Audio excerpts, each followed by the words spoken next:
Hello. I'm going to go ahead and go sign on a little early because my the other thing starts soon. I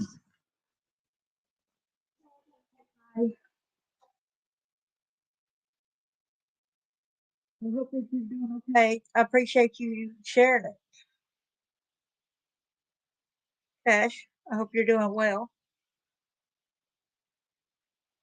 So I decided I was going to go ahead and start doing the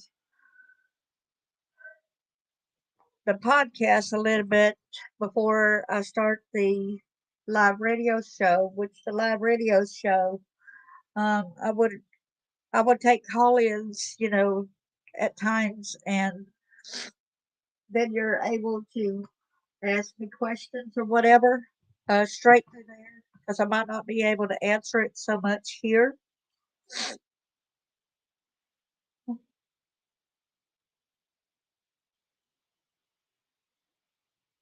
So I'm fixing to make a call where I could get online myself over there first, and then I would give y'all number. Hi, Sassy Brandon. Good to see you. I'm going now, and I'm logging into the radio program where I'm going to be.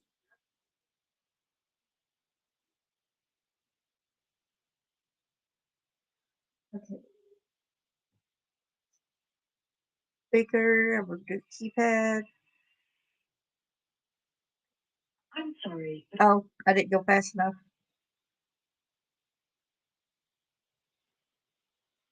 I'm sorry, but I did not hear you press at least 4 digits of your PIN number. Okay.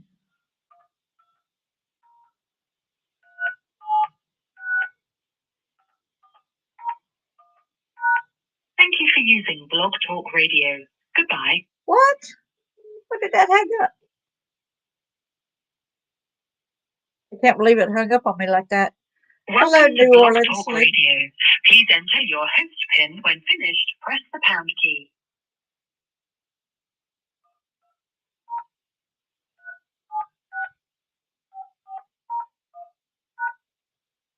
Start your show now. Press 1 to hear important instructions.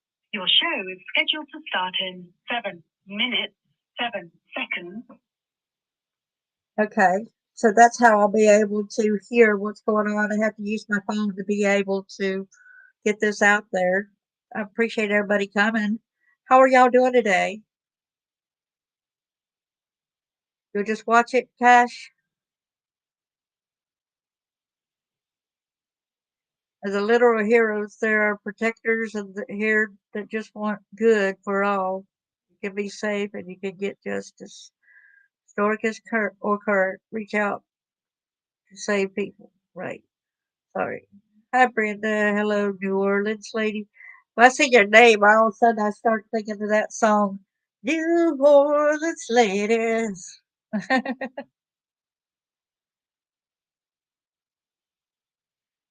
So I started that a little bit earlier before.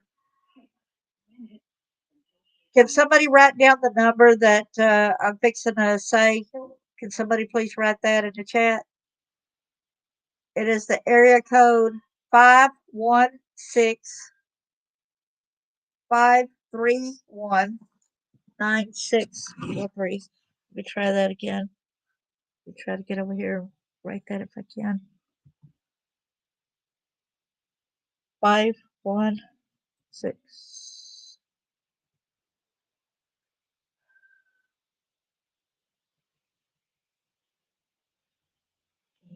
Oops, didn't. I was trying to type it in, but it didn't let me go.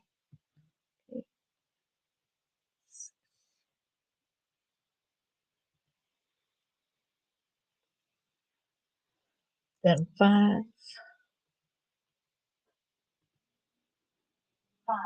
minutes.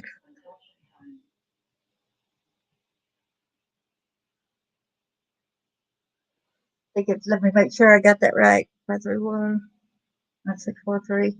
That is the number to call in in case I do not see anybody asking a question or something. I would appreciate somebody calling me because I can't. It's kind of tough manning my phone and manning the switchboard and then looking at the other computer too. So I got two computers here and a phone.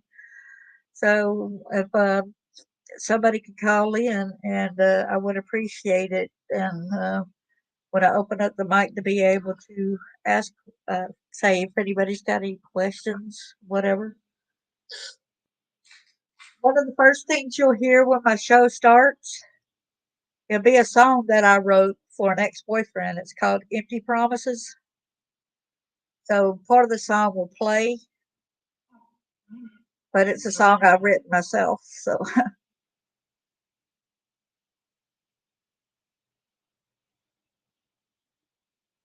you can't from the UK? Oh, okay. That's all right. There used to be a way that they were able to do that through Skype or something, but I don't really know how they did that.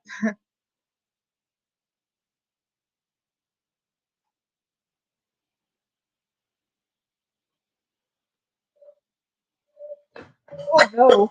I guess y'all heard that. Hello, Remain Calm. Could somebody repost that number I put up there in the chat, please? So that Remain Calm can see that number.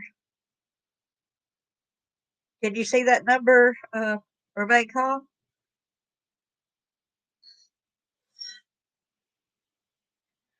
You're Luna. I appreciate y'all calling and being there for me. Because it's not really for me the way. Okay. Okay.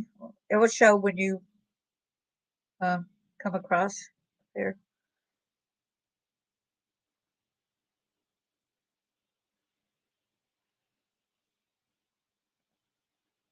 The name of my show is what I call it is Healing Our Wounds.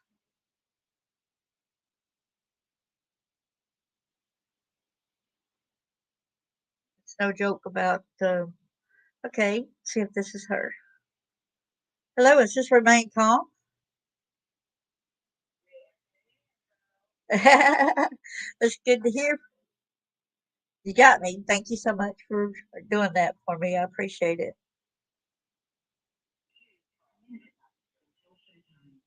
Yeah, you'll hear that every once in a while. Huh?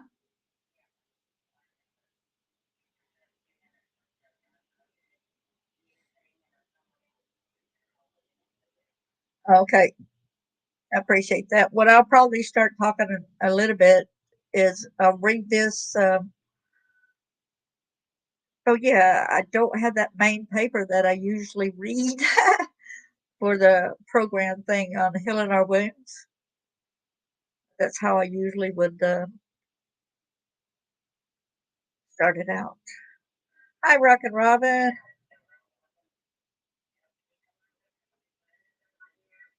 Yes, yes, I see them.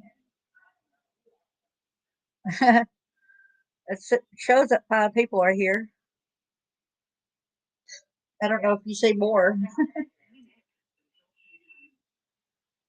So what I'll end up doing is like I'll read this little excerpt, and then I'll introduce myself about the show. Also, excuse me, I'm still sniffling from talking a minute ago. You know,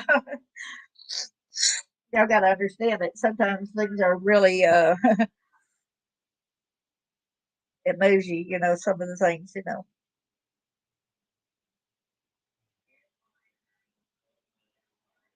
Oh, thank you. So the music that you're going to hear at the beginning of this is actually a song that I wrote for an ex-boyfriend that broke my heart. He gave me empty promises, and I said, "Well, you know, you can use part of that for part also as a for survivors of abuse because you believe their lies." You know. I'm sorry, right, real rock and Robin. I'm pretty much am.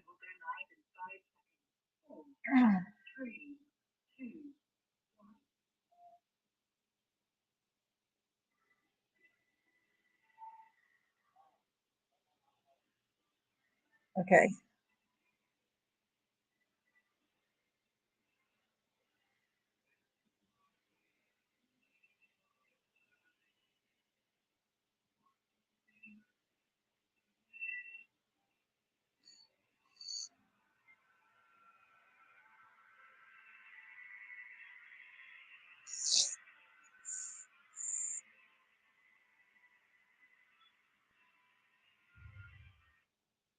Hello, and welcome to Healing Our Wounds, another episode with Darlene J. Clark. I want to welcome everybody who is listening, who is there for me. Thank you, people at YouTube. I will respect y'all's names and not mention names unless y'all would want me to name you. But yeah, you got there late, you crying with me. Yeah, it hurts to have to tell what's going on. But here's something I wrote, feeling like this is a good starting of a show. Will be Healing Our Wounds mission statement. Abuse affects our lives in so many ways. Abuse is torture, crippling, and debilitating.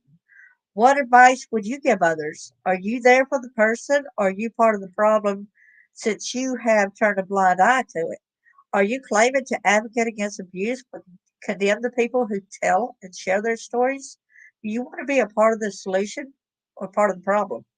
Are you an officer in the judicial system not doing your job to help the victim? Your duty is to serve and protect. How do we open the public's eyes so they can acknowledge and feel the need to help protect the children and our citizens? Let's stand united and discuss ways we may heal our wounds. You matter, right? So Darlene J. Clark has survived different forms of abuse, from horrific child abuse to spousal abuse to abuse from people in power, abuse from fellow supposedly Christians. Although Darlene was not protected by the police or church members, she still has an outlook which is surprising. It's kind of weird me talking about myself in the third person like this. I'm sorry. The Bible speaks of having faith in no man, right? The Bible speaks of having faith in no man, but to keep faith in God. Don't get me wrong, it was a very treacherous road. We need to remember man has free will, and because of the bad and evil behaviors are done, man is responsible for his actions or inactions. It helps remembering some Bible verses, which has helped me through the darkness. One of my favorites is Jesus wept. Remember, as a child, we were to be seen and not heard. So guess what? Jesus wept. So it shows that it's okay to have emotions. One child's horrific story of living through child abuse. People have heard endless stories of child abuse, but it seems to fall on deaf ears. No individual stepped up to help this child. God helped guide her through strength, compassion, and the courage to share her story. All right.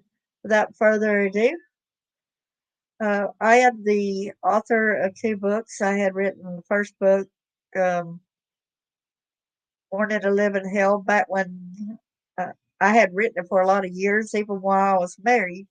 And what had got me involved with writing was years ago when I was in a support group, and back they had dial up, basically internet. We can laugh about that now. The dial up taking forever, and by the time it takes you see the comic things of a skeleton sitting there in the chair, like still waiting on my internet to connect. I laugh about that.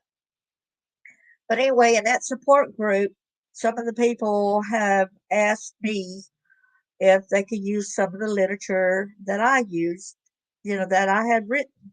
And before, I was basically tearing my stuff up. I wasn't thinking that it was really worthwhile. I was thinking I just need to destroy it.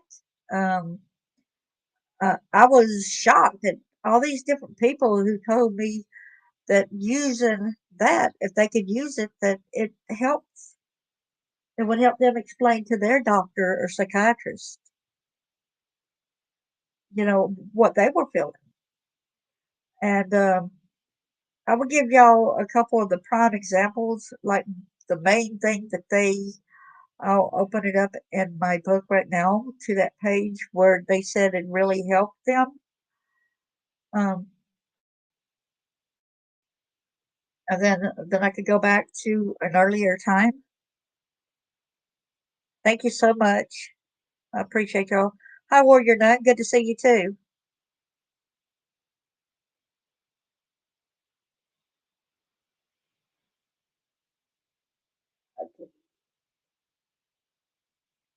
So it's like no matter where I went, no matter who I asked, no matter what, this was, going on.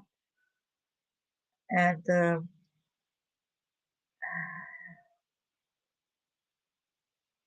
I kind of laugh about in my book also how I changed the people's names in the book. I didn't only change my name, but I also changed some of the doctors. And one of the doctors, I laugh about it because I named him Dr. Jiverson because he gave me a lot of that jive talking. He told me that he was mad at me and he actually hit me when I was pregnant with my second son with marriage. And he told me that he wanted me to abort him and he was mad at me for not letting him take my son. And he actually flung off and hit me in the leg really hard because I refused to let him take my baby. And I was not going to let him. I knew that I prayed to God for my son, and I knew to God that God was giving me the opportunity to have a child. There was no way I was about to ever let him take this child away from me. Yeah, you laugh or you cry. It's okay to have all kind of special things going on. And this is one way, my special place is one thing that it really helped me as a teenager. We lived on that property. As I walked through the fields and into the woods to arrive at my special place, I admired all the beauty surrounding me. I was admiring God because of all his many wonders. I noticed blades of grass, the trees dancing in the wind, the tiny insects on the ground, and the many little frogs on the grassy path. Things were so serene. First, I walked to the creek at the back of the property. I stopped while taking in the water's ripples and the cool fall breeze.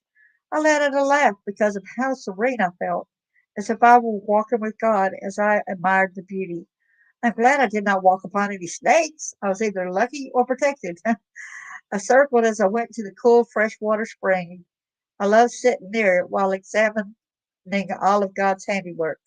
I proceeded to walk on until I was in the center of the woods. There was a tree that had a lower limb that looked like it was made to sit perfectly. So now I found my special place. Oh, the peace and tranquility. I did not have to worry nor think about the abuse in which I was enduring. This special place took me away from my fears and problems. I loved to visit my tree alone. I would feel no need to talk. I just basked in the beauty surrounding me. I felt safe and serene.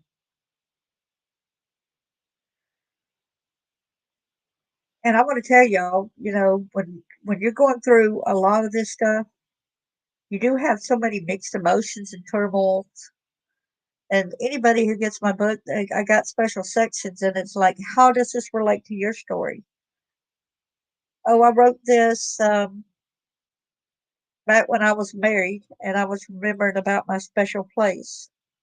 And it's in my book too that I got at Amazon, so you're able to have that. And I think writings like this shows that it's not just about the sad things in life. It's like some of the healing things. And I think I needed to read some healing right off the bat, right there. Okay. This is one thing when I was really mad one time, I need to know if all is okay. Tired of this never ending battle. You're welcome. Never knowing which direction, from here or there, scattered like seeds in the wind, shattered like a broken window pane, never ending bleeding, turning, yearning, always a responsive no. Oh, but of course, no remorse. I need to know they feel remorse. I need to know and feel understanding, sympathy, and love and acceptance. Okay, from when I first wrote this, my feelings, I could tell y'all how I felt when I first wrote it and how through my growing, how it changed. Okay, it was written around 1998. Okay, I was still married and having horrendous flashbacks. Please take a moment to reread and then try to understand the emotional concepts in the lyrics. I need to know if all is okay, tired of this never ending battle. Years ago, when I wrote this, I did not feel all was okay because I did not want to struggle to get better. At the end of the tunnel was more darkness, more cruelty, more pain. I'm happy now I struggled and did not give up. By God's grace and mercy, I survived. There were some good times and some bad times. That is a part of life. It is well worth viewing it from a healthy healing standpoint and through the dark shades I previously used. If someone thinks to tell someone who is going through something similar to stop being so negative, do not say that. Just be there for the person. Let them express themselves. Do not question and tell them things you would have done if you did not live their life. It was not you who learned it was not okay to have your own thoughts and ideas. Some who are reading this or listening to this right now understand exactly what I'm saying because they endured it. Thank you so much. God bless you too. It is hard hearing others say they would have what they would have done, this or that. They have no clue. It does not help the person dealing with the memories of trauma. In fact, it is infuriating and belittling. It tells the survivor they should have done something differently when in fact they did the best they did during the trauma. Yet they survived. That is the number one thing. I am 60 years old now, so and she's 60, so me and her's about the same age. When we go to the concept of never knowing which direction from here or there, I never knew which direction to go for help. Only a few were skilled enough to truly help. The ones who were not skilled enough told me such atrocities as, "You were never sexually abused. You wanted your dad to have sex with you, but it never happened. You lied about the past." Boy, all this ticked me off. I had it blocked for so many years. When it reared its ugly head, I was devastated to say the least. I did not know how to deal with such traumatic sexual abuse, these memories of trauma. There was no way I was about to push the memories down and seal them as well as lie to myself by denying it. It was unnerving when I realized the truth. Finding a therapist who listened and seemed to understand without judging is what I deem as a truly skilled therapist, thoughtful and compassionate. Scattered like seeds in the wind, shattered like a broken window pane.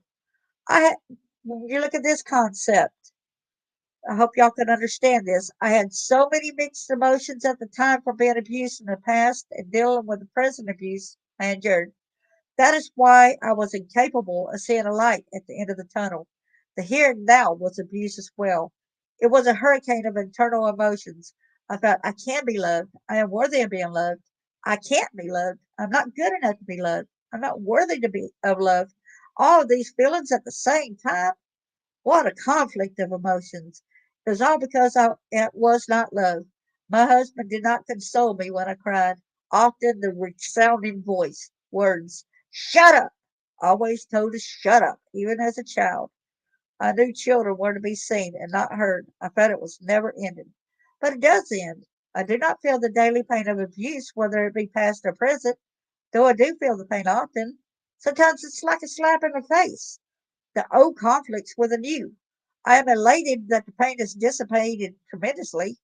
I used to feel I was all alone and no one cared. At times I feel the loneliness, but now I can see that others care. There are a lot of people who do not know me who care. It is human nature. Good people genuinely care. Next concept, you may not ever know what someone else is going through and should never judge. Listening and kindness is key to everything. Prayers for always. Thank you so much. You are so right, Rockin' Robin. Is that okay that I said your name? Shattered like a broken window pane, never ending, bleeding, turning, yearning, always responsive. No. Just who is responsible for feeling remorse? Oh, but of course, no remorse. At the time I wrote the above poem, I felt like I wanted the abusers to feel remorse for the pain they inflicted on me. In my healing, I accept the fact I do not need to feel their remorse. I feel bad the perpetrators they pray and I pray they get their heart right with God. I left the bad, negative, abusive family and friends behind. I acknowledge that abusers in general denied that they ever did any heinous actions towards the victim. They usually blame the victim, saying things such as, "They are crazy. They like being hit. They make things up. They hurt me instead." If you try to get an apology, usually you will not acquire one. Excuse me. Take a breath right quick. I'm sorry. You may leave hurt and angry because they blame you instead of accepting their faults. Pray for them. I had to stop blaming myself. Boy, that was tough. I had accepted the blame myself for many years. I had always believed I deserved all the bad abuse that happened. I used to believe everyone was treated the way I was. I wondered why God would put all of us on this earth to just receive beatings, abuses, but no love. I'm happy to know I was wrong. To note, punishment is one thing, but cruelty and abuse are entirely different. Parents are to rear their children in the ways of the Lord.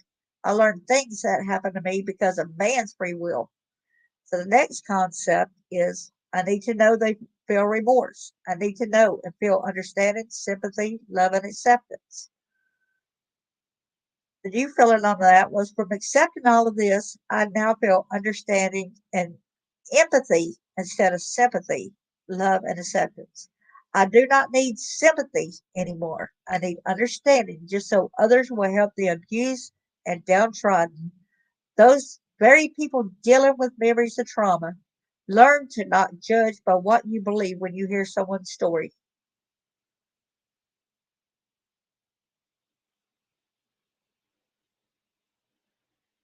The one thing that this is the and I'm going to read to you the person. This is what they had asked me to share, and then I'll close this one out and go back to telling my story instead of reading right here. This one is called Regina's Triumph. Okay, I had to act like I was someone else just to cope. Okay, let's see. Let's see. I soon learned I could be myself, and it was okay. If someone didn't like me for me, it was their problem, not mine. There was a family that appeared to the outside world as poor.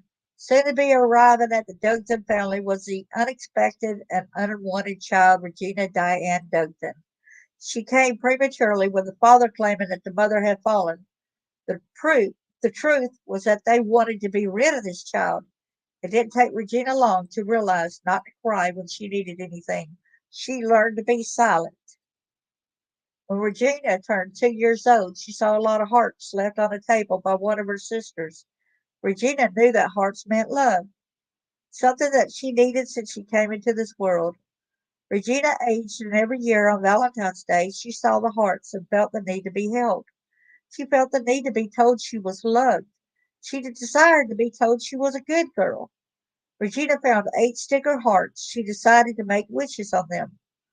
With the first heart, she wished that her mother loved her. On the second heart, she wished her father loved her. On the third heart, she wished that her brothers and sisters loved her. The fourth heart was a wish that someone, anyone, would love her. The fifth heart was a wish that she wouldn't be hungry anymore. Her sixth heart was a wish that she wouldn't be hit or yelled at anymore. She decided to save the other 2 hearts for later. Regina grew up and came upon the remaining hearts one day. She wondered, where did these come from? This seems so childish to keep. As Regina tried to discard the remaining hearts, she felt a sense of reluctancy. She couldn't understand it. It just seemed like bits of paper. Paper, why can't I throw these away? Regina started having terrible dreams. It was a little girl named Gigi talking to her. The little girl reminded her of herself when she was little. The horrendous dreams came frequently. The dreams didn't make any sense to her, so she decided to go see a psychiatrist. He diagnosed her with dissociative identity disorder, post traumatic stress disorder, and depression. Psychiatrist gave Regina the name of a psychologist who specialized in these fields. Thank you so much for what you do, Rock and Roll. She was a clinical psychologist. The psychologist gave Regina some titles and some books to read so Regina could understand her condition. Regina thought she had a happy childhood. She soon realized that wasn't true at all. When Regina was little, she was smart with a bright imagination. With the pain she felt, Regina couldn't take the pain alone. So out of Regina developed another person who helped her to cope. Regina knew nothing of this happening. Things were difficult for Gigi. She couldn't handle it alone. She needed a bigger person that could do things that only big girls could do. So in came the help of Miss Love. The three parts of Regina were Regina, the body of core, Gigi, who took a lot of the abuse, and Miss Love, who took on the difficult tasks that were expected of Regina, such as the essay, if y'all didn't understand that. Regina only knew of herself, but she had to admit that she had blackouts and time lapses. The books made sense. People would call Regina other names. Regina would just smile at them and walk on by. Gigi and Miss Love told the therapist the story behind the hearts. The therapist had an idea. She told the different personalities to tell the hearts the stories, to share the pain, to get the feelings out, then throw hearts away. These hearts don't bleed if you yell, scream, or cry. These hearts can take it. The therapist's idea worked, although it took time. The abuse didn't happen overnight, so the healing wouldn't happen overnight either. Soon the three personalities became one adequate loving person. Today, the new Regina always takes sticker hearts wherever she goes. She approaches people with a friendly hello, asking if they mind having one of her hearts. She tells them with a smile, "This is to remind you that someone cares."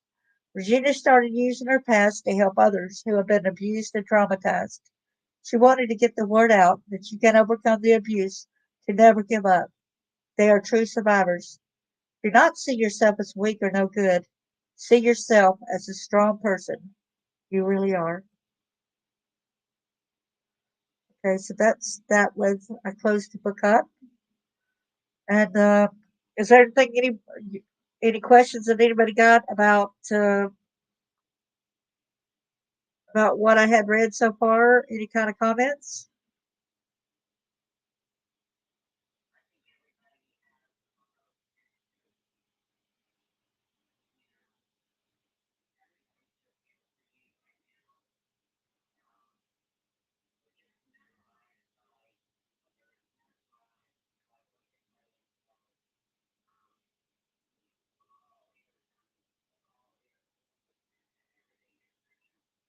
Well, thank you. And I thought it was very important to read some uplifting before I go into the sorrowful, so that y'all could see that there is a lot of positivity in my book too, not just the negative, but there's healing.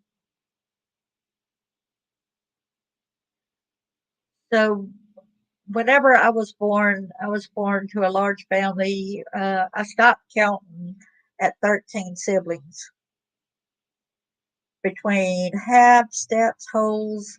There's still probably others that I don't know about. A couple years ago, one had even just written me and said, "Hey, I'm your mother. My mother was your mother's sister, but we got the same dad." And I'm like, "Okay." So I found out I got a new another relative. So no telling, with all the essays that my daddy did, there could be 30 to 40. The name of my book, you look it up at Amazon because there's other books that's got the same title. And you look up Darlene J. Clark, Shattered Innocence. That's the name of my book. See, I want people to have hope. You know, even though there's a lot of sadness to the story, it happens too often. Yes. So it's not just about the negatives, because I really truly believe that the only way I survived was because of God. There ain't no doubt about that.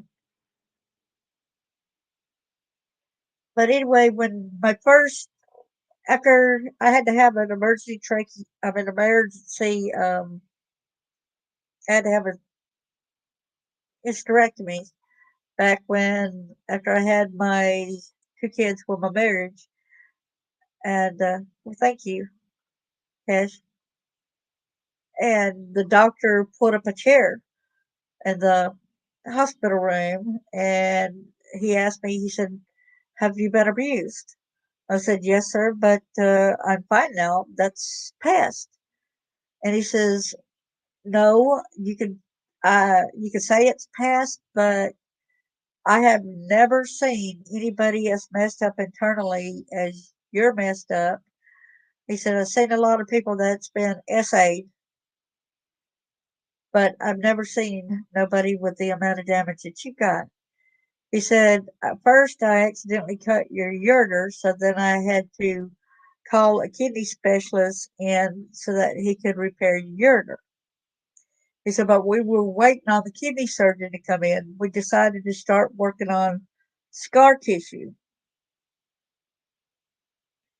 And he said that although he worked 3 to 4 hours waiting on the surgeon to come in, that he said it was like none had been removed at all. And he said that I started bleeding so bad, so they had to go ahead and stop um, doing, stop removing all the scar tissue because of I started bleeding profusely and my blood pressure going down and all that other stuff, and they couldn't risk, losing me. So yeah, that happened, and but it basically opened up Pandora's box. Yes, thank you so much. God does love me, even though my parents had told me that I'm a mistake even to God. But it was kind of weird, I had dealt with the painful abuse, and I had even still kept my evil stepmom in my life, believe it or not, because I didn't remember some of the things which happened. Oh, okay. And it was it's horrendous because it's like Pandora's box was opened, and then all of a sudden nightmares began. And I already knew that I was abused. And matter of fact, I got how I ended my first book. I was going to take it up and leave it there and start at the where I left off on the book uh, Born and Living Hell, but the it ended up changing because I stopped the production of my book, my first book anyway, and I want to get to a section right here on a conversation that happened before before I married my guy that I married. I was in the 12th grade. I wasn't ready to marry. I really wasn't in love with him. I really wanted to have an education. I didn't want, I didn't want to get married by any means at the moment.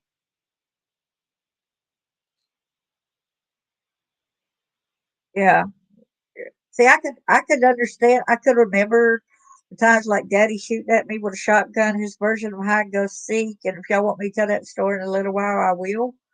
But Dad's version, of, hide go seek. And um, why don't I go right here, right quick, and give y'all a little list of things, and y'all tell me whether y'all whether y'all want to hear these certain parts or not, and it give you a little bit of rundown if you want me to end up explaining. And huh,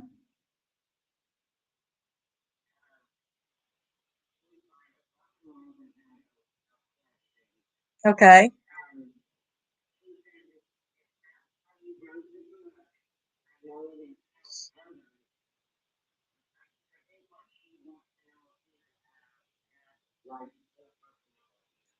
yeah, I had multiple personalities because, like, when they had me in the child sex trafficking and the child pornography thing, they had like one of my characters. They named it specifically like Candy, and I had a certain line, and I could even do her voice and do that. But I merged her, and she's not a problem anymore. But I could give y'all a little excerpt to get y'all to understand how it is. You know what I'm saying? So my famous, well, you're quite welcome. Like the child porno, I had to be Candy, which was almost like they had my hair a lot of times, almost like a little Shirley Temple like a thing. Um, they always looked at me like doll or something, and they would say, the thing I had to say was, "My name is Candy, a tasteless dandy. I'm every man's fantasy." So that was my line I had to do. But then I was already trained to start seducing the men. You're quite welcome. You're quite welcome. Well, that's what I'm doing. I hope that people do. And there are pictures. The cover of the book is me on the cover. That is me as I'm in the sixth grade in Florida during the time when my mom and them got custody of me. Then when you look at it and open the book, there's a picture of me when I was about 9 years old, and you can see how sad my face was when I was so little. No, God don't like ugly. So I'll give y'all a little rundown of my family life before some of the other stuff, the stuff that I was told. Okay, this might help y'all a little bit. It's called Family Dynamics. Okay, Daddy Charles was in the United States military, stationed in Germany. He met Hilda at a bar. Hilda already had two known children, Gerald and Angelic. Daddy Charles and Hilda had a child together, Gwen, in Germany. They brought Gerald, Hope, and Gwen back to Germany. While up north in the United States, Charles Jr. was born. Hilda and Charles moved back to the south. With serving at the arsenal, Marlene and I were born. I supposedly kicked Marlene out. I was born about 20 minutes later. I was able to come home from the hospital a lot sooner than Marlene and Mom. I didn't know where we lived, but a great aunt helped to take care of me. Later on, Hilda and Charles would abandon us for about a week each time. This is what I was told. Angelic and Gerald were not allowed to cook at that time, yet the bottles needed warming. But back then, they weren't allowed to turn on the stove, so Marlene and I had to drink cold milk. Can you imagine having to take care of four children still in diapers? Remember, they just had the cloth diapers back then. They did not have Pampers or whatever this stuff is. Marlene and I were infants. Charles Jr. was 1 year old. To put in mind, there was a 1 year old and two newborns. All right. Then Gwen was 2 years old. Gerald and Hope were 7+ years older than me. Back then, there were cloth diapers. Angelica and Gerald used to use T-shirts and whatever they could find. Aunt Zelda came over many times and would discover us abandoned again. She changed our diapers, fed us, and cleaned the house. She would then leave.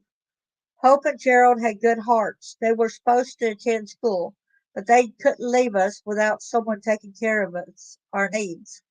One time, Daddy Charles got out of jail and he was angry. The door was secure. I was around 2 years old. Daddy had a gun and it was shooting through the windows.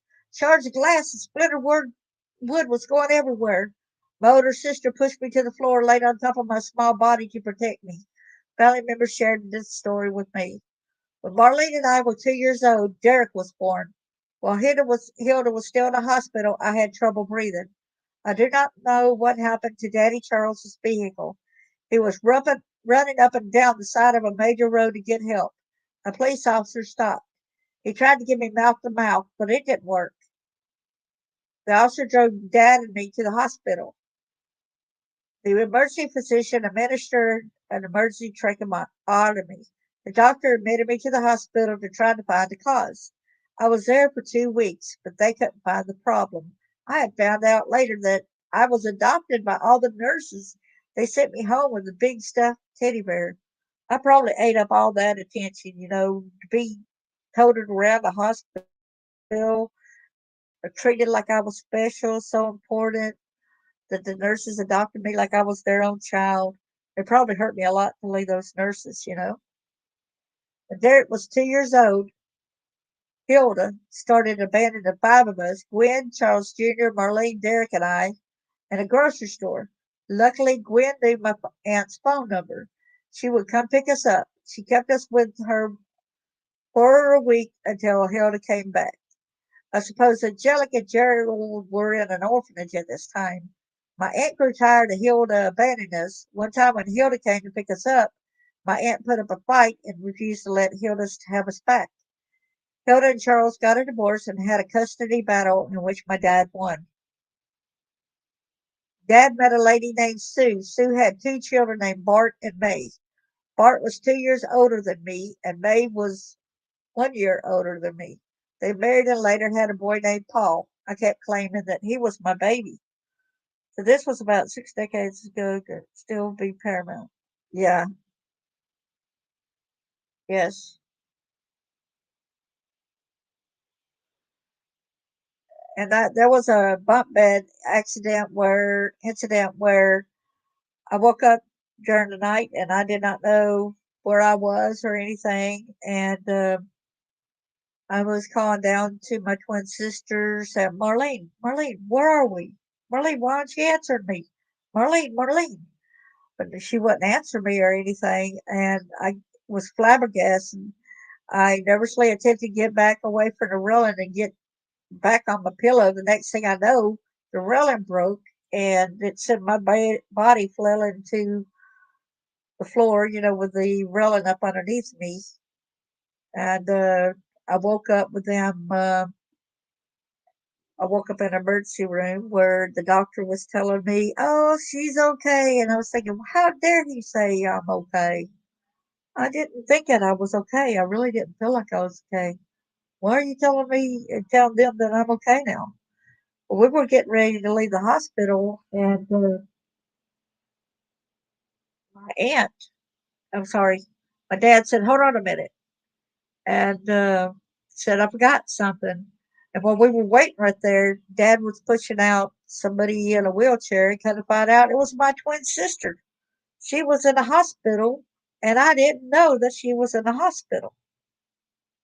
Isn't that devastating to go to bed and not even know where your twin sister is, and then to be trying to get her attention, like, where are we? Where are we? And then to find out that she was in a hospital. And she, my dad went ahead and got her out of the hospital since he was already there, leaving with me. And she was in the hospital because she had pneumonia. And the reason why she had pneumonia is what she said, what she can remember, is that it was snow on the ground at this time, and said that daddy and my stepmom got my twin sister naked and put her naked body out in the snow and locked her outside. She said that she tried to look for a warm place to get, but she ended up crawling into the doghouse and sleeping. Of course, there wasn't no dog in the doghouse, nothing for her, nothing to keep her body warm. And I guess they felt like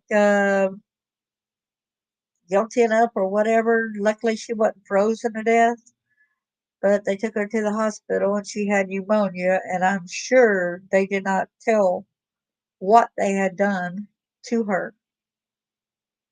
I'm sure they kept it a secret. You dread the next year's? You're awfully young there, Cash.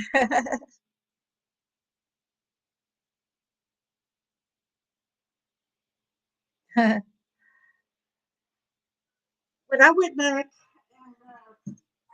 therapy, and of course, like I said, I remembered a lot of the physical abuse, but as far as the sexual abuse, that's what I had closed.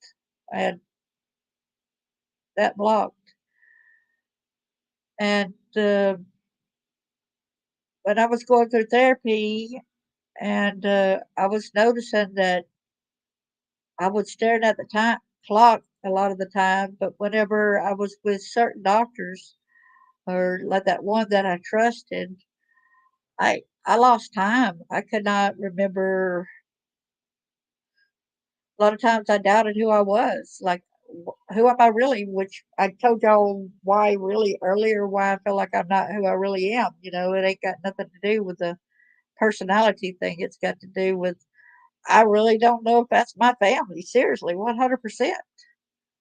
Um, so y'all, that was over at Remain Calm's channel earlier. So that's how.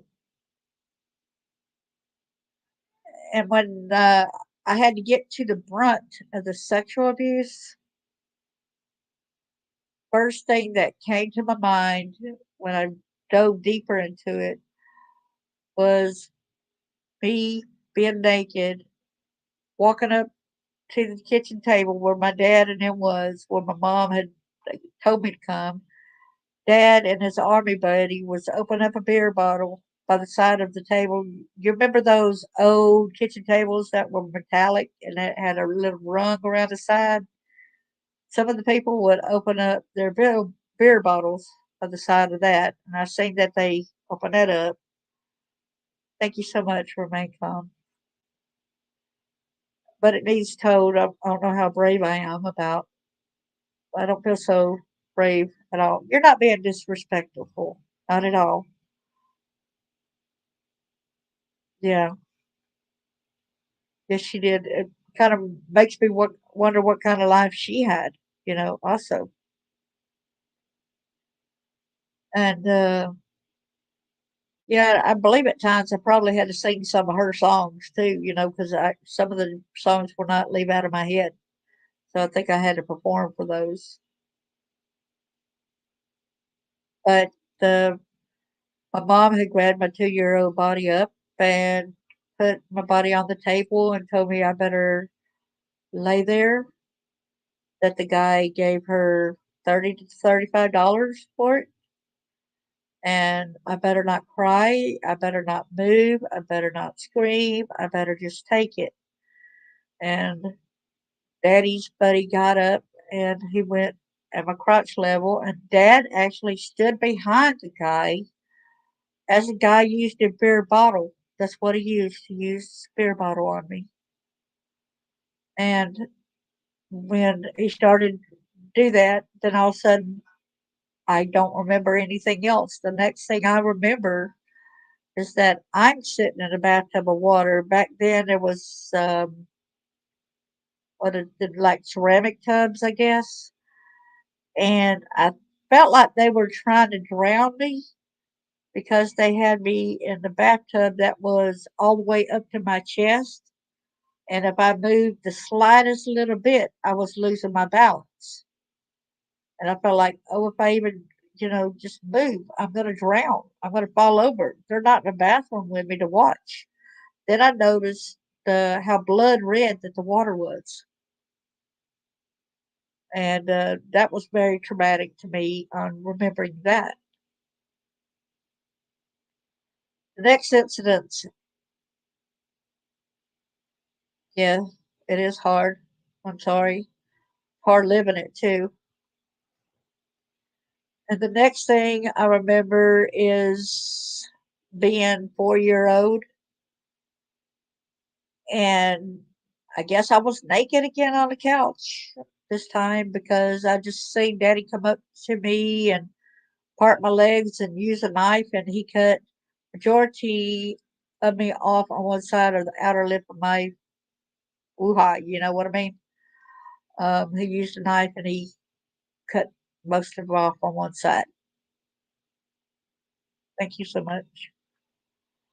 Um, so that was the next memory, and then the next thing I know is being in a tub full of water again, with the water being blood red. It was horrific.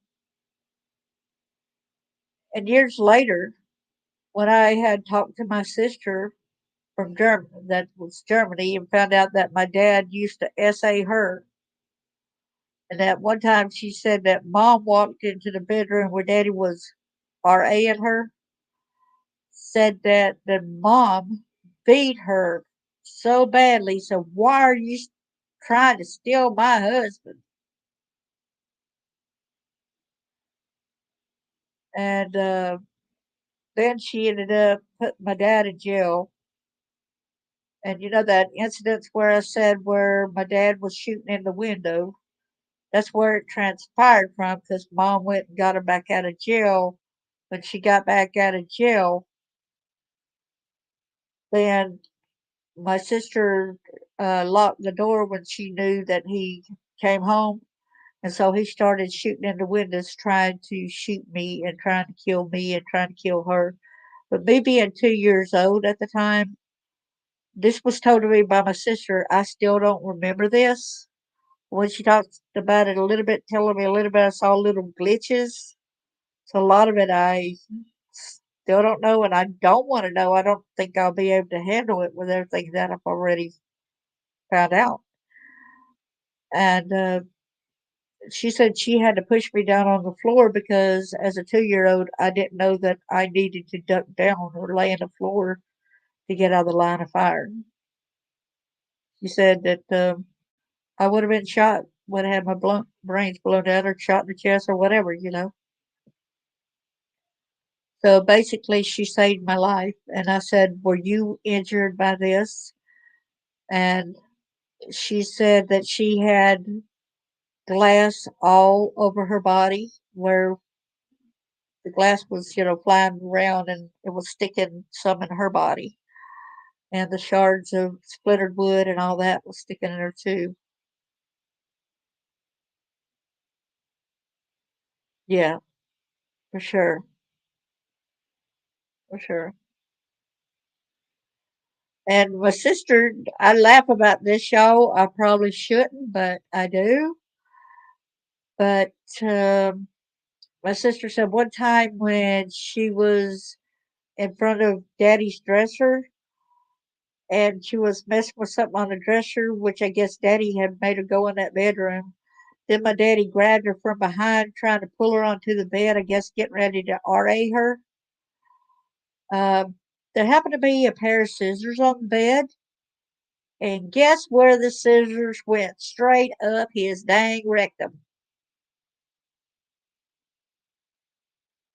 I laugh about that, y'all. Maybe I'm crude or whatever, but that probably stopped his action from raping her that per said instance.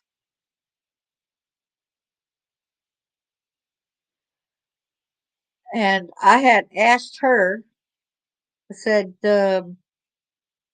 she said, I thought that he wouldn't mess with his own kids. She said, I would have stuck around if I would have known that he would do that to his own kids. I would have kept taking it. And I'm like, no, no, sister, don't blame yourself. Don't blame yourself at all. Don't don't do that. It's not your fault. This is the parent's responsibility. Don't put this on yourself. And then when I told her about Dad cut me down there, I said, where did he get that idea? Why would he do that? She said she remembered Dad coming back from Germany and having a book that said how to have sex with kids. She said she thinks he probably got it from that book he brought back from Germany. Y'all see a problem with that? That literature being out there like that? Yeah, explain that wound away. Exactly. He probably got a bad tear right there too. So, right near it. Also, yeah. I wonder how he liked it. He kind of like got raped by the scissors, huh?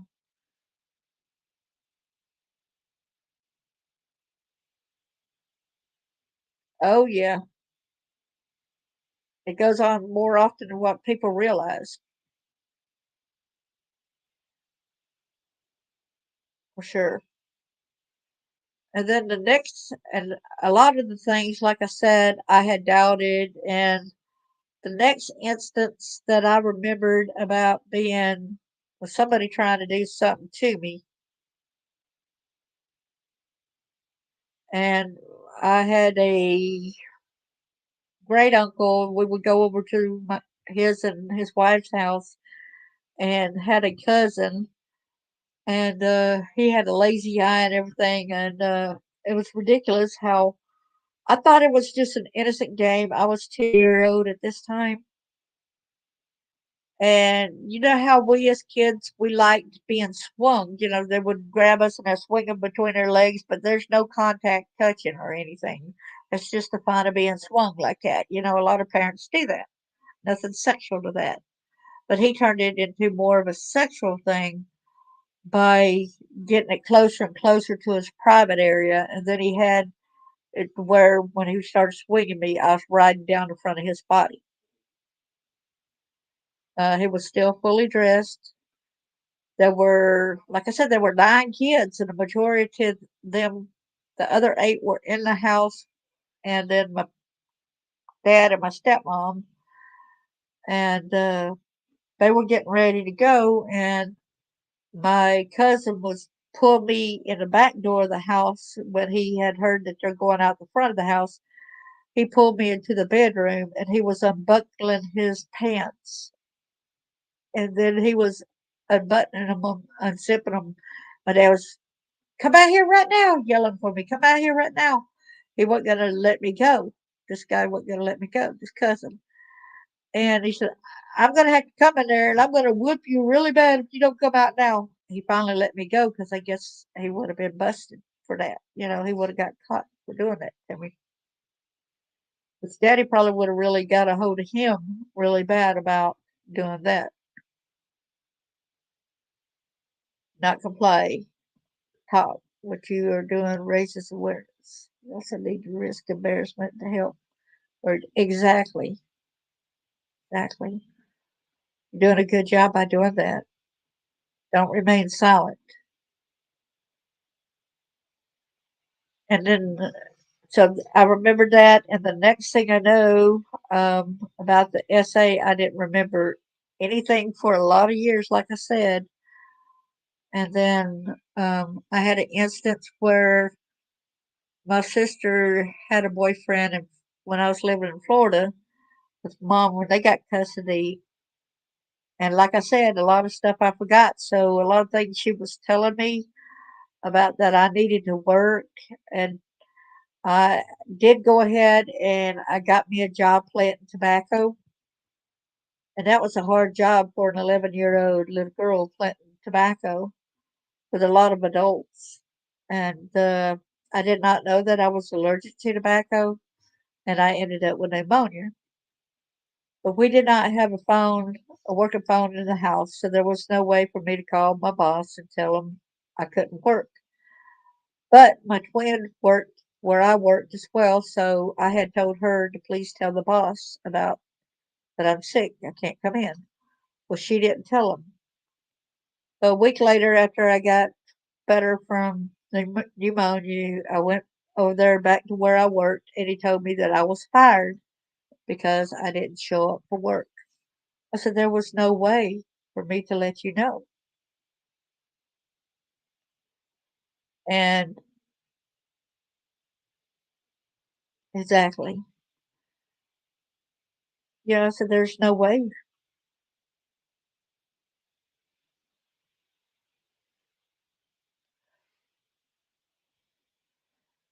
I'm sorry. I've got to change the thinking around a little bit because right now it's getting to me a little bit too much. So um, I need to change that around around a little bit because it's going. So let's go to the time when just know that I used to be dragged around the house by the hair of my head. I used to be knocked in the head and told that I told the rest of the kids to circle around me and kick me all over my body as hard as they could. And kick, kick, kick. Daddy kept instructing them to do that while calling me stupid, fat, ugly, and retarded. So I had to endure that as well, in which a lot of times I would wake up laying in the bed. So I guess somebody kicked so hard where I was probably kicked in the head and unconscious too. A lot of times I would wake up and my great aunt would be sponging me off. And my stepmom used to get me and my twin sister and make us go out to the pasture where the cows were. It was kind of strange at night. They would put them in an old chicken pen, but much of a fence, you know. And but during the daytime, we had to take the cows to a bigger pasture, which was in front of the yard. And she would make me and my twin sister get on our knees and tell us to put our noses down in that cow manure. We did not want to do that. We got our noses closer and closer. We did not want that. That was so degrading. I see I got another caller here too. And that was so degrading. Yeah, you can answer the other call if you want to. Okay. Hey, hi, William. Well, thank you for calling in.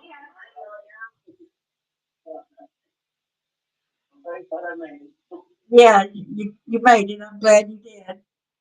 Thank you for coming in and supporting me. He knows me personally, so he's seen a lot of the hurdles and a lot of the things which I had to endure. Um, I did not know when I first met him and met his family. He took me to their house for Christmas, and it was pretty interesting. Then when they gave me presents, I was thinking,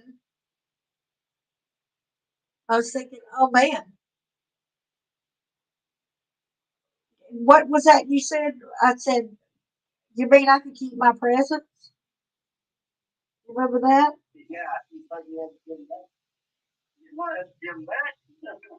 And you all told me, no, you can keep your gifts. I said, what?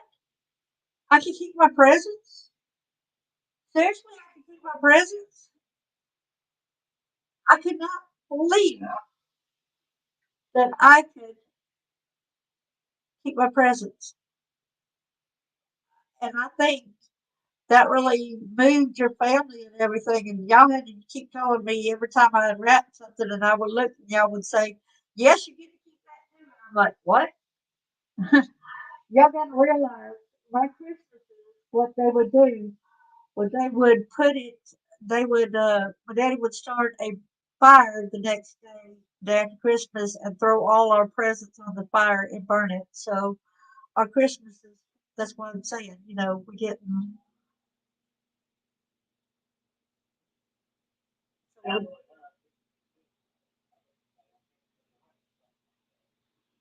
did what?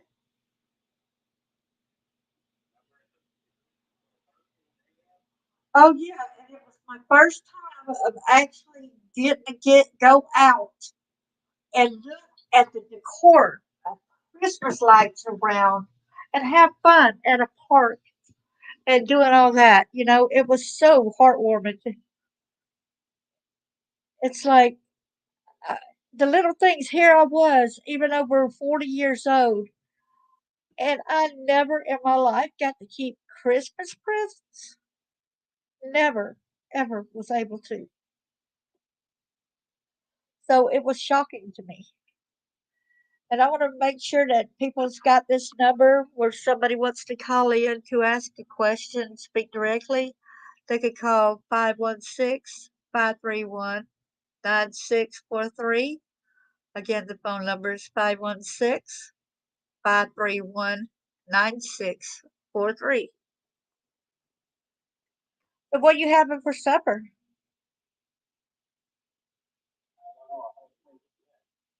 This is a friend of mine, and I'm single, and he lives over there in Alabama, and I live in Tennessee. Yeah. Thanks for being. I hope you enjoy dinner.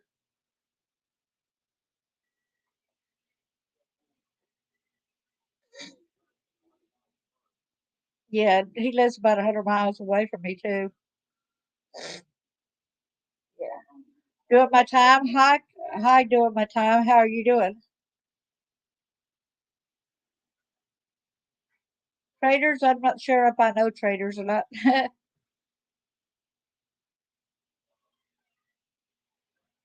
And there's been a lot of times where um, Bill has witnessed about the about my family coming on and even getting on Facebook and threatening all my friends at the Book of Faces for being nice to me. How dare you say mom ever abused any of us? She never did anything like that. How dare you say that? Well, then, how dare you not look at daddy as a hero? Look at how many kids he raised, sister. I said, it's not about how many kids a guy raises. I said, it's how you raise a kid. I said, it's how you treat a kid. It don't matter how many kids you raise. You respect the kid and you treat them right. You don't abuse them. And then he says, well, look at him as a hero since he's dead then. Oh, so well, hell, Hitler's dead too, but that don't mean I'm going to look at him as a hero for sure. So me and my family, we don't see eye to eye. I refuse to look at the perpetrators who does these heinous actions. I refuse to look at them as heroes. I refuse to bow down to them and worship them and say, "Oh, you're the best mom ever." Yeah, but I'm not going to lie. I protect kids. I try my best to protect my kids. I will defend kids still today. I defend even some of my adult survivor friends. Nobody deserves to be treated the way that we get treated. Look after Yazins. Robin, look after Yazins. Yeah, there is a lot of great people tonight. Thank you so much for coming and all. Like if anybody got any questions, like I said, you feel free to call in at 516-531-9643, and you talk to me. You can be on radio and you actually hear your voice and stuff. But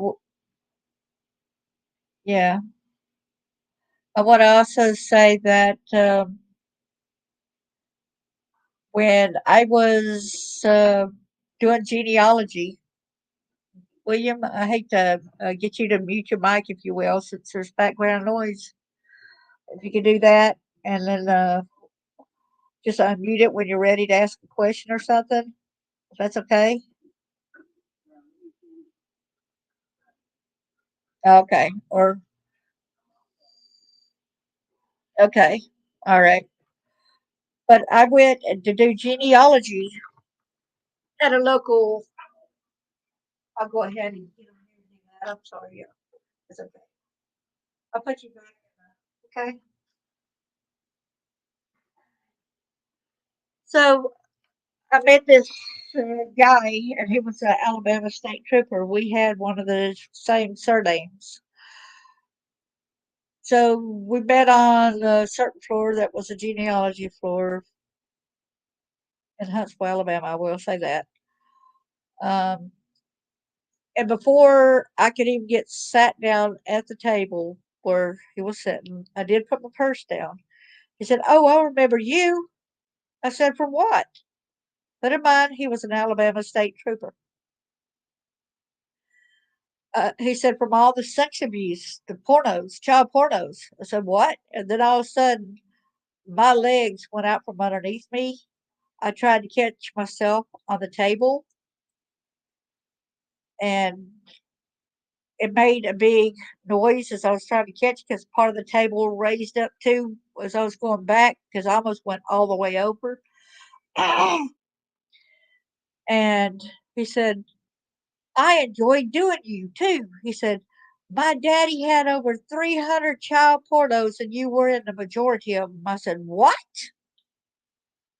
And I still remember doing you, and it makes me still horny thinking about doing you. And I'm like, "What?"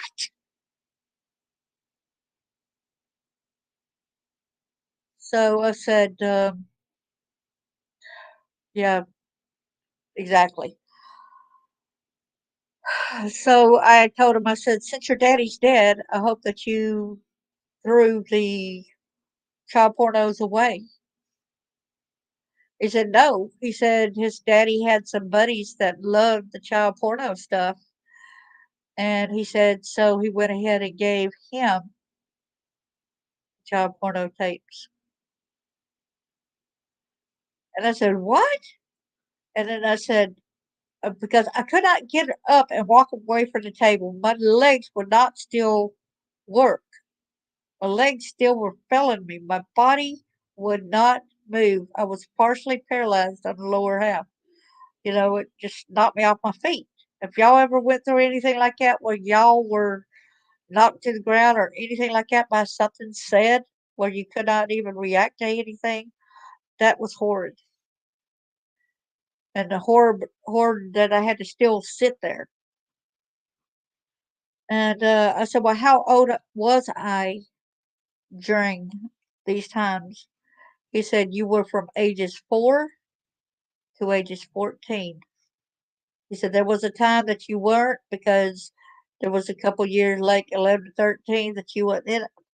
And I thought, yeah, he knows. I was in Florida during that time. He knows. Dang, he knows. You know how scary that is? And him being Alabama State Trooper, him be the state's law enforcement. Y'all know that if I would have reported him, they wouldn't have helped me out. No way would nobody had stood up and helped me out when the police was already saying that my husband could beat me all he liked. When the church was already saying that I was such a horrible person that the only way to go to heaven for me would be to let my husband kill me. That would be my only way. What do you do when you got times like that? You want to cry, you want to scream, you want to do. And I was really um, starting to give up on life and a lot of things. And I will be honest with y'all, I did attempt suicide on different occasions. And I was so mad at God because God would not allow it. I was so angry at Him. There was yeah, I didn't know. And I went home and I told my husband about it. And then he beat me and he called me. He said, well, you always been a worthless piece of shit. I'm like, what? What? Uh, what? I'm just shocked because he's supposed to have been my spouse. He's supposed to love and protect me. He's not supposed to harm me. Um, he's supposed to be a Christian guy. Matter of fact, that's whenever, like I was saying that about why I got married, and I never did go ahead and say why I got married. It wasn't because I was pregnant with him. I wasn't even having sex with him. Um, but one day I was coming back from the back end of the house. We had like a house that my stepmom had bought after my dad had died, and we lived in the country. That's when we had the 17 plus acres. Well, 3 roads were added at the back of the house. And so I was coming back from that part of the house, and all of a sudden, something got me to stop and just to listen. Usually, um, I don't think I would have been able to pay attention to the voice that's telling me stop and listen, pay attention, but something told me. Then I overheard my stepmom and 2 of her kids. I don't know where my youngest brother, through my daddy and him, was. He was probably outside playing ball. There's 17 plus acres, so he was probably just roaming around out there. But anyway, they're like, "What do we do with her?" Well, we could kill her and make it look like suicide. Yeah, they would believe that she committed suicide. Um, but they were first, I think, saying that they could put me in a mental institution. Yeah, they would believe that she's crazy. But what if they believe her stories? There will be a big trouble. that's when they went toward the suicide option, making it look like suicide. And they says, yeah, they will believe she committed suicide. Well, when did we do this? They said this weekend. So they made a plan to kill me that coming up weekend and making it look like suicide. So I met with a guy that I was dating. You know, he came over to the house that night. So we decided that he would take off work Friday and I would skip school that Friday since I had just turned 18. Um, then, and I was still in high school because my birthday falls at the later part, you know, like October.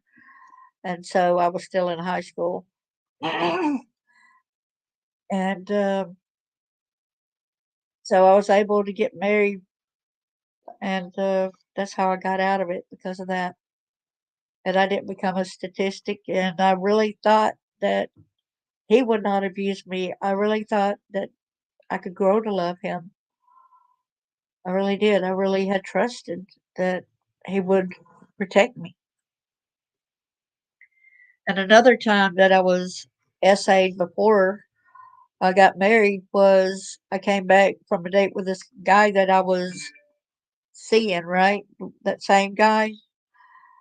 And there was this guy that was staying with us for a little while that was my stepmom's best friend's son. And he had a Doberman Pinscher. And he would show me outside different times, like this. I tell this dog to bite down on a tree limb. If I tell him to heel or something like that, then all of a sudden he would just latch on with tight jaws and not let go of. So he was using it as an emphasis of what he would do to me if he told him to do that. Plus, another time he told the dog to go after my younger brother, who was 7 years younger than me, and he chased my brother up the door, and he got on top of the, you know, used the doorknob, and he got on top of the door to get away from him. And anyway, I got back from that date, and my boyfriend had walked me to the door. We did our goodnight kiss and stuff. I came inside. That guy said, "You need to go put some shorts on." I said, "No, I just got in from a date. I need to go to bed." He said, "No, your mom is even in on this. You'll see in a few minutes that she's in on this too." I said, "I want to go to bed. I don't want to go and do anything, you know, sexual. You know, before I do anything like that, I want to be willing, okay?" And he says, "You do as I say, or I told you I'm going to get," his name was Hulk. "I'll get Hulk to harm you, to even maybe even kill you." So, against my better judgment, I reluctantly walked back there to the bedroom, put on my tight shorts. He walked me to behind the house, to outside of the ground, outside of my stepmom's bedroom window, and he proceeded and he raped me while I seen her looking out the window, watching him rape me.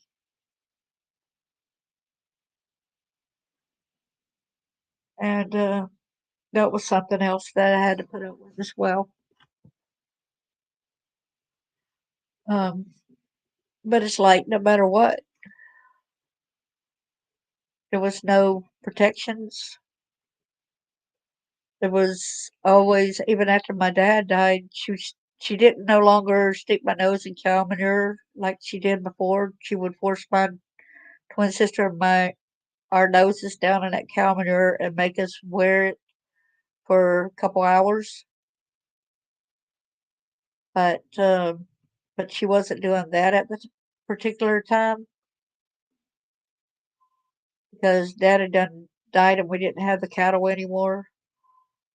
But she did drag me around by the hair of my head. If I smiled, I got a kick and a rump for having a shitty grin on my face. If I frowned, then take that freaking chip off your shoulder. get kicked and drug around by the hair of my head and all that kind of stuff. Um, I was beaten. They would she loved to go to a steak restaurant on Sundays.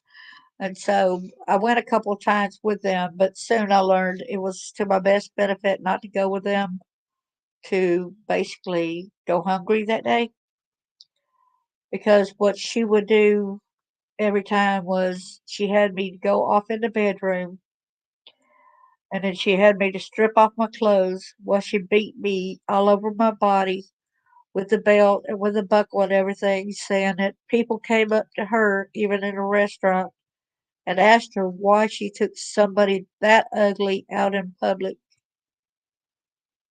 She said I was a disgrace to everybody inside that restaurant, that they said how ugly I looked and everything. Why that I even made everybody lose their appetites just looking at my face.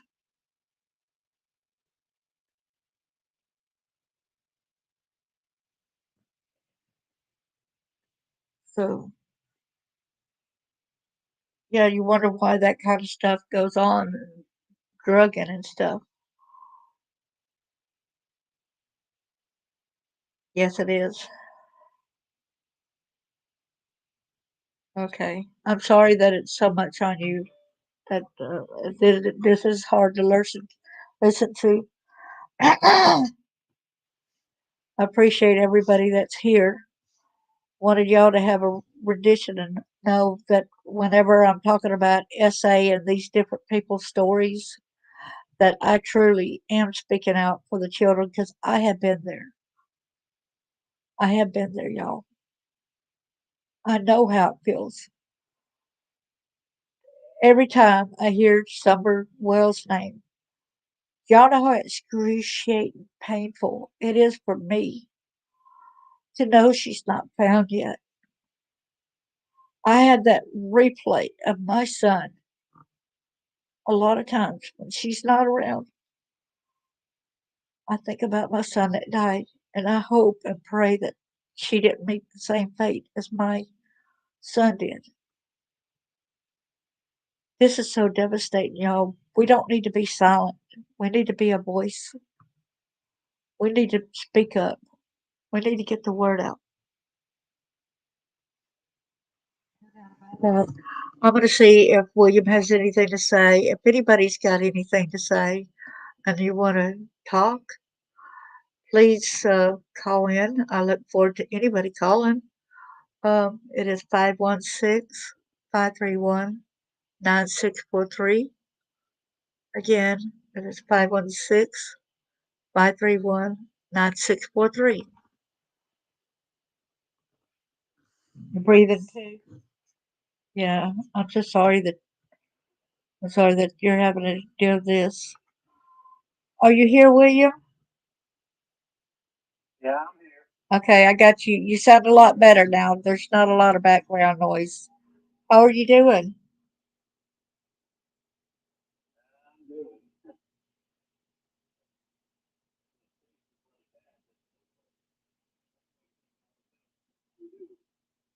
Yes, William used to work.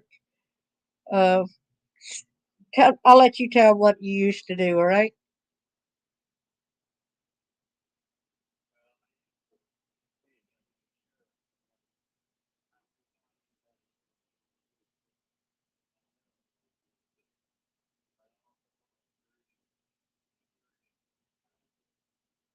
Yes, and his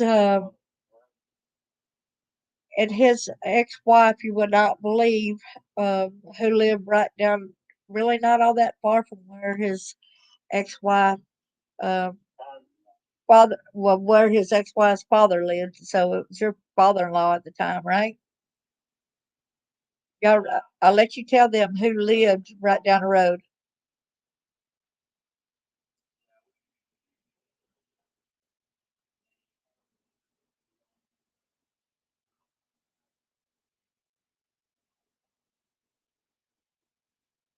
You know who he's talking about when he's talking about Dahmer, right?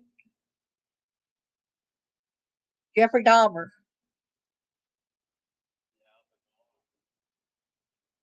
Yes.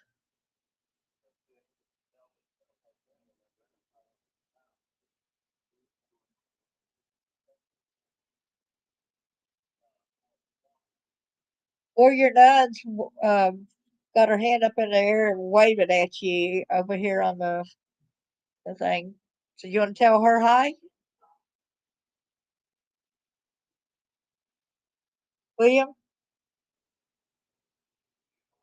William, Warrior Nun was waving her hands at you, telling you hi.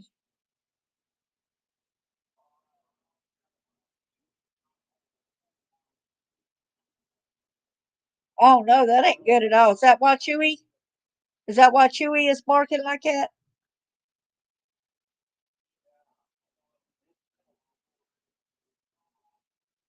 Oh yeah, you better get away from there for sure. It's a dangerous situation.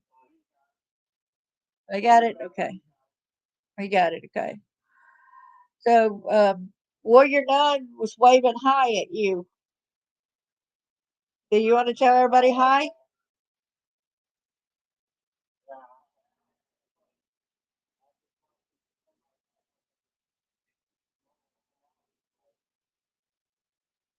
Are they? Do you think they're going to put up another house right there with an apartment thing, or do you think it's gonna?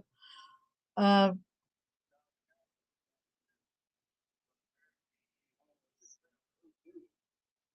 oh man. Oh, okay, got you there.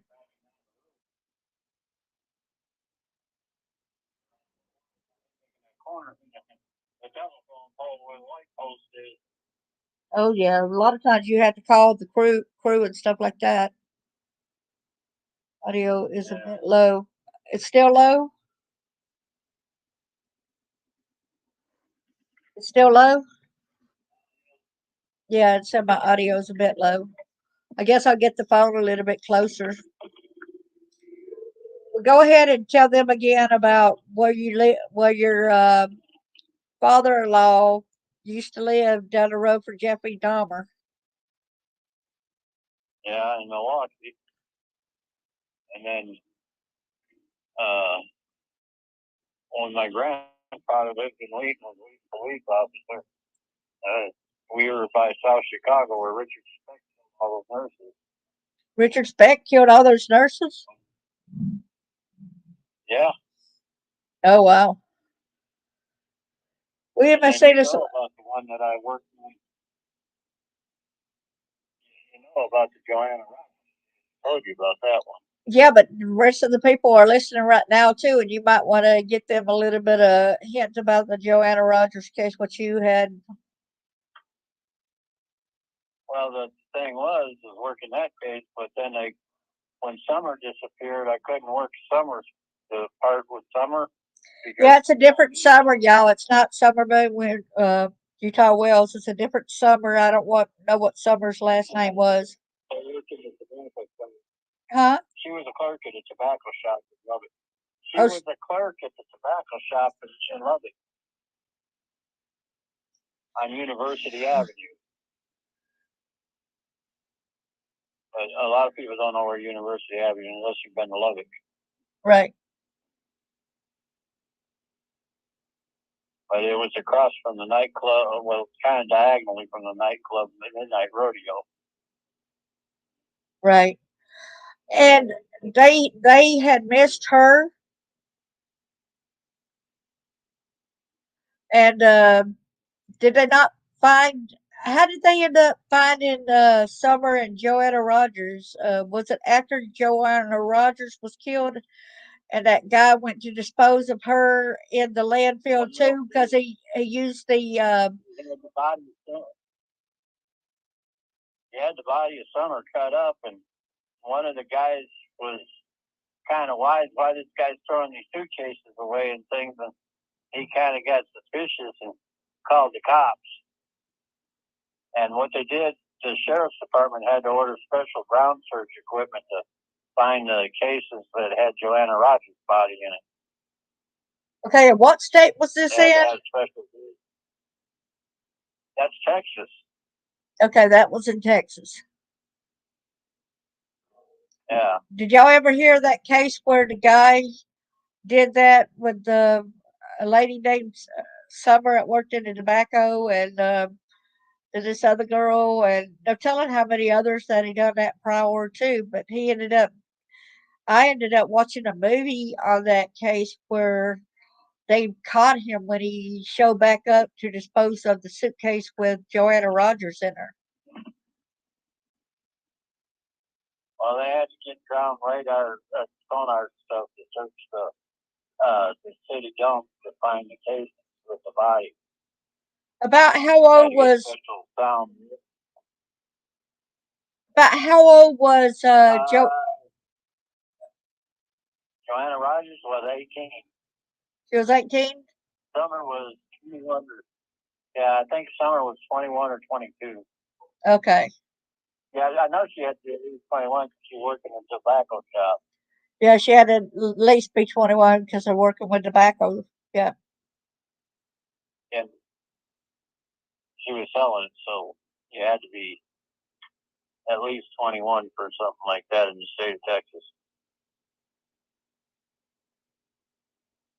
So. Yeah. But I've been around a lot of different cases and stuff. I also got a degree in private investigation. Okay, since you moved over there to where you live now in Alabama, right? Sometimes judges call you as an advocate, right? Who? Some judges would call you and where you. Well, if they have a question or something, they want to kind of run it past me and see what I think. Oh, really? Warrior Nine just asked. Okay, Cash said, I know most cases, but not recalled. It will be in my head. The Warrior Nine says, you all hear of them using the Scooby Doo character as code? Yeah. Yep, I guess he did. I'm more like Mannix and Magnum. More like Mannix and Magnum. Yeah. And his sister also worked at a gas station. Where were y'all at when somebody tried to kidnap her? Who? Your sister, when she worked at the station. Oh, that was in Lubbock. That was in Lubbock. We were working in convenience stores. Yeah, that's when we were working in convenience stores. Oh, okay. Because convenience stores were one of the most dangerous jobs you could have back then. Oh, okay. Yeah. That's why they started putting cops in shops. Yeah, that's why it's dangerous still for any. A lot of times I had the shotgun squad sitting in back in my cooler. So, have you been notified or have you witnessed any cases of child abuse in your times with you working with the police department? I know that's a stupid question, but I'm still asking. Well, yeah, we've seen some because actually, when I was an ice cream vendor, I saw a lot of it because I worked around the projects on the north side of Milwaukee, and I've seen some of that later working the north side of Milwaukee as a deputy sheriff. See, my job really wasn't in the city or that really, because I was a highway patrol officer one, and we'd sometimes come in to back them up, but my job was mostly highway and wrecks. Yeah. As a highway patrol officer one. Right. But I really admired your mom. I really admired your mom, and I'm sorry for the loss of her that, y'all lost her right after Christmas this past year. How old was she? Yeah. 91. Okay, Cash asked. She had seen a lot of things. Cash asked you a question. So, has child safety improved since you started? Yeah, child safety has improved. The laws have improved on child safety and things. There were a lot of laws that didn't exist back then. But it's kind of pretty bad when a lot of the laws, even though there's laws and stuff, there's still a lot of people who will not, who will not do that. It's far worse, even though they got these improved laws. A lot of the things have grown worse. Yeah, well, the court systems and things like that, you get into some bigger stuff like because I was down by Texas and stuff. You get into drug cartels and things like that, and the drug cartels that run women and other things. Yes, and run kids. And you get into world syndicate. And it's not like kids, it's workers, it's kids, it's women, men, boys, whatever, they run all. Right. And some of these people, if they know there's going to be a raid, some of them, they just burn or kill these people. Exactly. That's how dangerous some of these cartels and things are.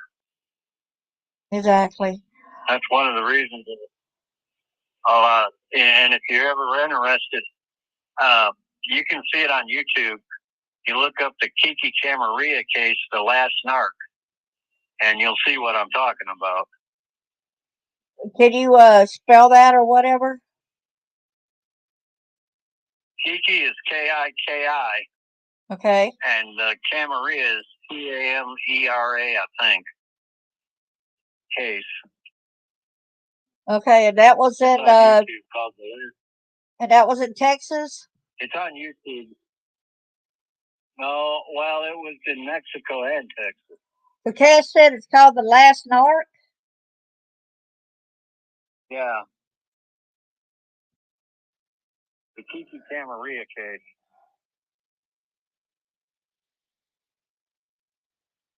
Yeah. Because Kiki Camarilla was a DEA agent that was murdered, tortured, and kidnapped. Oh, man. Well, he was kidnapped, tortured, and murdered. Wow. And he was a drug enforcement agent. Oh, okay. Well, Cash said they'll be sure to look it up. Big money. Yeah. That's right. They care nothing about children other than children being a commodity. Yeah. About money and power. Exactly. Have you seen that many people around in your area also just going around? Because I know you go around like the Burger King, when I say BK, the Burger King, and different Jack's restaurants and things like that. Do you run across many that when you had to end up reporting or calling law enforcement about the kids, how they might be treated or whatever? No, actually, I kind of run into people that's working in the same field. Cool. You got kind of some of the same people working in the same field around here. Yeah, Burger King. Over toward Coleman's, we have Bikers Against Child Abuse over Sure. toward Coleman. Sure you can, Warrior Nut. And they're a big, huh? Warrior Nut has asked, could she say a silent swear? And I said, sure.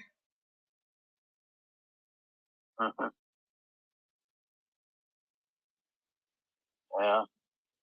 Yeah.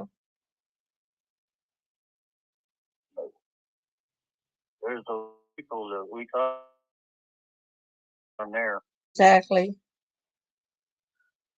Well, we want to get the message out that it's very important. And what can you validate anything for the people concerned in my life and stuff like that to validate on my past by just my behavior or the things that was done or the different medical staff have witnessed, like the time when you took me to the hospital over at St. Thomas and they were putting those gluing the stuff to my head and stuff to check the waves or whatever, to see if I was having what kind of seizures or whatever. Yeah.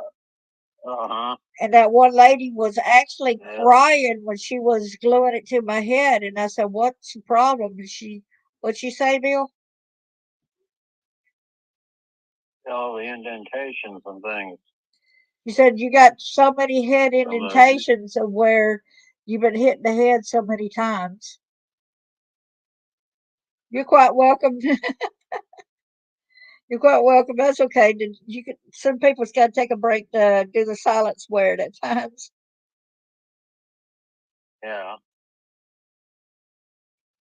But she was really he validated that for me, and um, he's validated other things too, and he's a strong supporter of sticking up against these type of things. And I was shocked that one time he met up with a mother that was doing, I guess, was she bad on drugs or something before or what? No, it was her boyfriend, but her boyfriend got her in trouble. Got her in trouble with CPS. And she ended up losing her kids, and she was crying and everything. And then he told her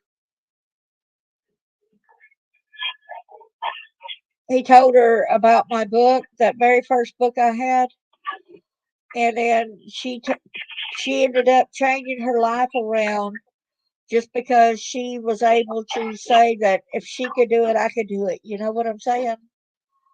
That that's what kind of message we need to get out to people. Don't lose hope. Please don't lose hope. Fight for your kids. Huh? I said she didn't know you went through all that. Yeah, she didn't know until you told her. Right. That's why I told her she needed to talk to you. And we talked, and I was shocked one time when I was over at your place, and she came running. I'm like, "Oh crap! I'm over at his place, and there's this gorgeous girl who's starting to try to come up the walk right there. She's gonna whoop my butt for being up there around him or something." That's what I was thinking.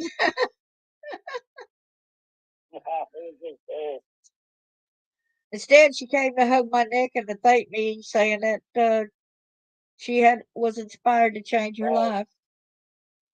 And I'm not saying that I'm giving myself the glory to that. I'm just saying that, that's why we need to speak up and help others, because your story might shed some faith and hope to other people. As if you stay silent, people just think that there's all this evilness out there. But then when you do talk, you're actually showing people you can't overcome. Right. So that's the matter of our talking and stuff. Well, it's got about yeah, talking is very good. If we are silenced, what happens when we are silenced?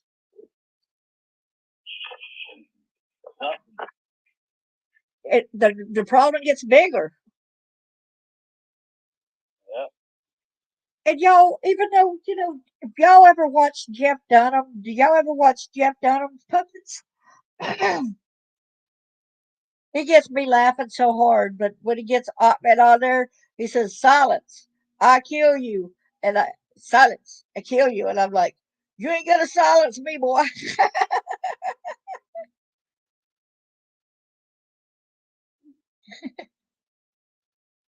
Oh, I think you, Ahmed the terrorist, wasn't it? yeah, Ahmed the dead terrorist, yeah. But he goes, "Silence, I kill you." He just got a funny sense of humor. I really like his. A lot of times you can look at the humor in things, and I got something exciting going on tomorrow. I know that I'm supposed to see the oral surgeon tomorrow. It's just to discuss the surgery that I'm supposed to have. But a friend of mine, she's taking me over there, but I knew that whatever she had going, I needed to go earlier to go be with her.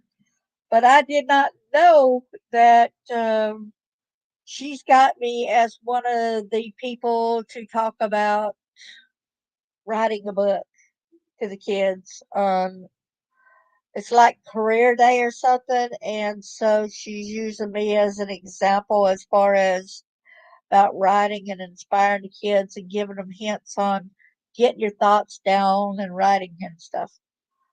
Oral surgeon. Bad joke, boy.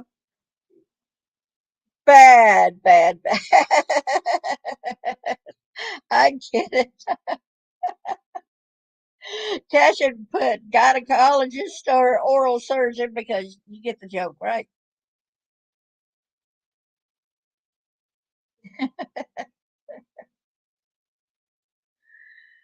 Daughters and sons must be told that certain areas are theirs, must be reinforced every day from when you're teaching your young. It's parts of your body for nothing to address.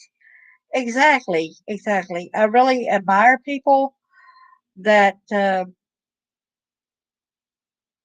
Cash, we have oral surgeons and we have dentists, but dentists are different than oral surgeons because dentists will clean the teeth and feel the teeth and that kind of stuff, but oral surgeon will remove the teeth and what all kind of different things like an impact of wisdom tooth, get rid of it, or uh, do all kind of things like that.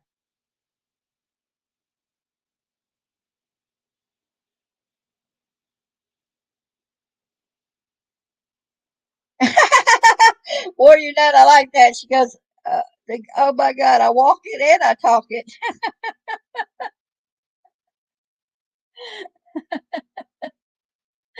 That's the way to be. That's the right way to be. And I want to thank you so much. The hygienist is actually the people that work under the dentist. That does not sound right either. Let's not go there, okay?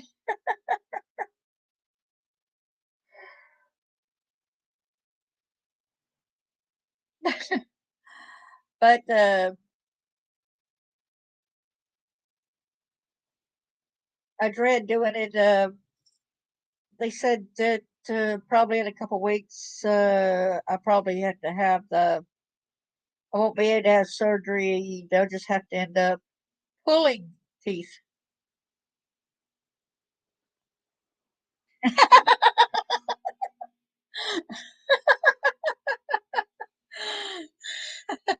At least you got to laugh out of us.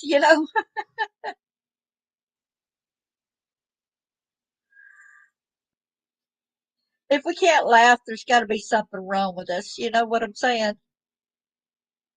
We got to be able to enjoy life and stuff.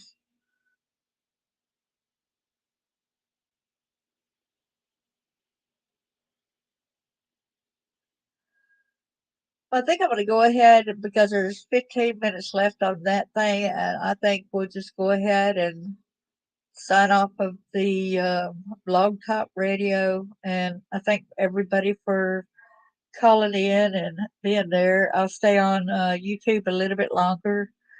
And I thank everybody for listening to this. And I thank you for being there too, William, and remain calm. Thank everybody for listening. And will I sign out of the radio thing? It should be fine. And y'all have a great day. Bye bye, William. You'll say bye?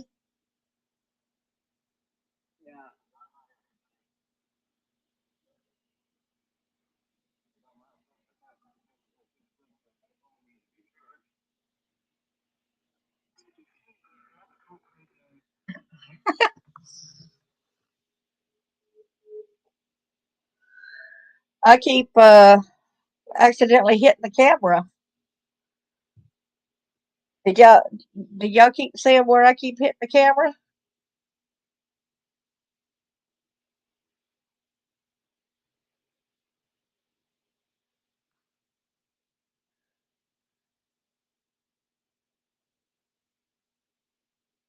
Hello.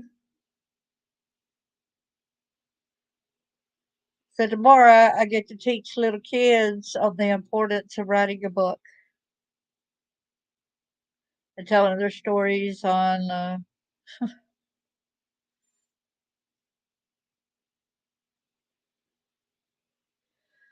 So in a few minutes, I've got to wash the dark brown out of my hair.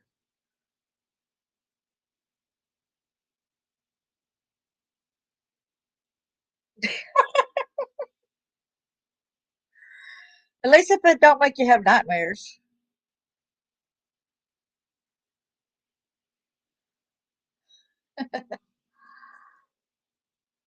I'll show y'all a picture. Like I said, that I don't favor my twin sisters.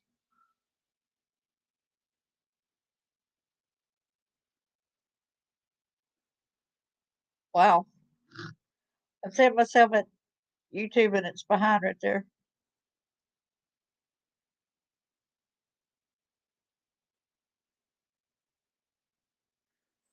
Okay, let's see. I'll show y'all a picture of my twin sister. Okay, for anybody interested, I told y'all we do not favor.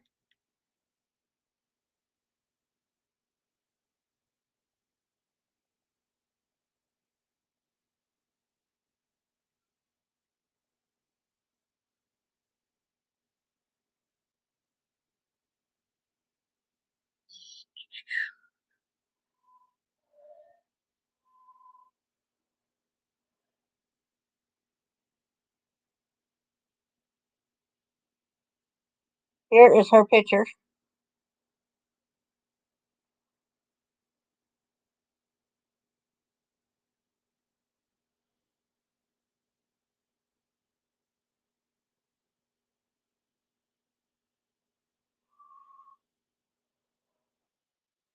Can y'all see this?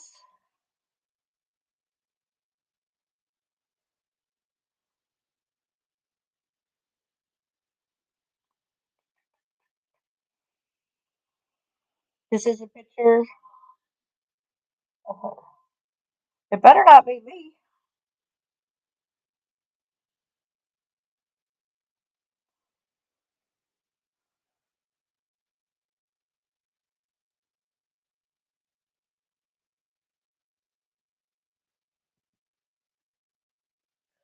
We don't look at much. We don't look like it to get a closer up.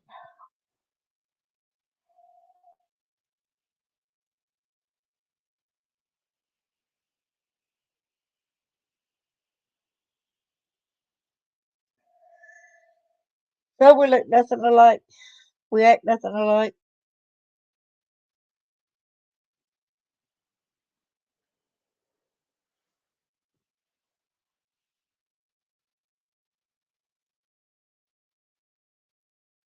Yeah, we don't look nothing.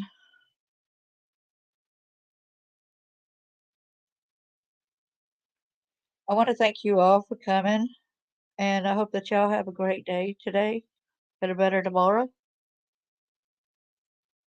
And that's Marlene right there.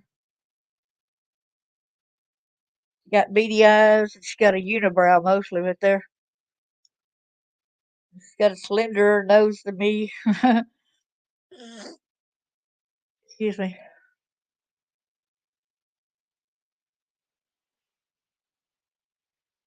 All right. Well, thank y'all so much, and God bless y'all. Lord, please protect Summer and the other kids that need to come home safely. Please bring awareness and find hope and know that a lot of these kids are loved and cared about by all these unseen faces. Please help us find answers to Joe Clyde Daniels and some of these other missing kids. Please help heal Summer's brothers. Please help keep them safe from any more perpetrators or any predators, and bring Summer home. If she, if she needs to be wherever she's alive, please bring her to a safe environment where she's loved and cared about. There's so many people around that would love to have her, that is worthy of having a child and showing her the love that she so surely deserves. Amen.